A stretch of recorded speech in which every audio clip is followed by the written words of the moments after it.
video will provide an overview of group learning methodologies. During this video, please reflect on the following analysis questions. Why are group learning methodologies used in adult education? When might group learning best be used? What are the advantages and disadvantages of group learning? And what are good practices associated with group learning? Consultation with any employer group quickly reveals that employers rate the ability to work well in a team among the most desired characteristics of employees. And it is obvious that essentially every modern job requires a high degree of team functioning. To build this capacity in adult students, group learning is often designed into adult education courses. Group learning builds many useful individual skills and develops adult students' ability to self-direct their learning. Nevertheless, students often dislike this method, complaining about inequities and the difficulty of coordinating efforts. This video will discuss some of the ways that adult educators can maximize the benefits of group learning and minimize its drawbacks and challenges. It is important to differentiate between group learning that is for interaction and formative feedback only, and group learning that results in products that are marked. In-class or online group learning that is not graded, or is graded only for participation marks, is a useful method of engaging students in interaction with each other and the course content. It can be spontaneous, as in think, pair, share activities, or pre-planned, as in many other complex learning activities.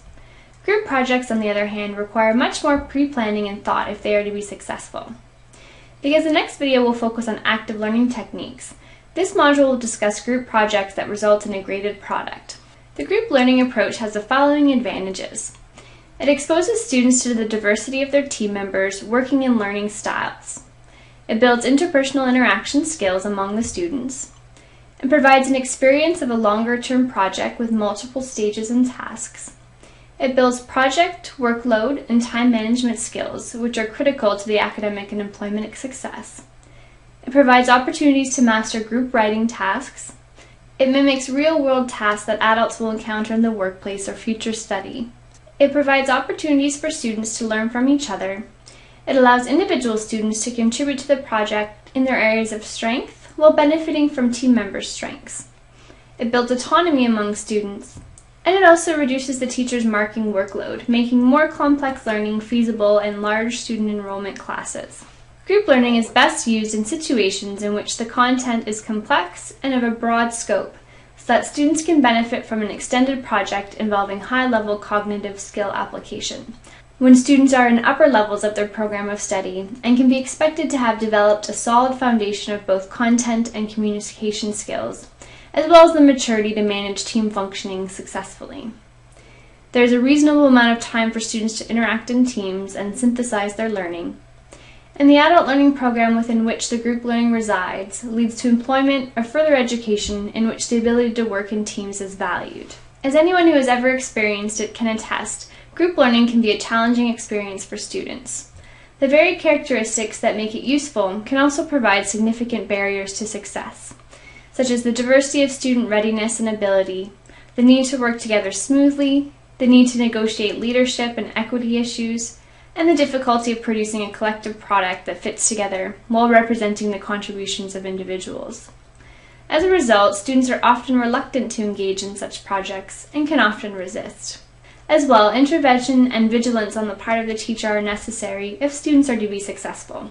The design and development of high-quality group learning requires significant thought and the preparation of templates and guides to assist students in progressing successfully along the path. On a practical note, group projects absorb a significant amount of time and attention on the part of the students, and class time must be provided for group interaction if the projects are to progress on target. There is no doubt that there are times when group learning approaches will work well. When they are chosen, you can ensure that the potential for student learning is maximized by following these suggestions.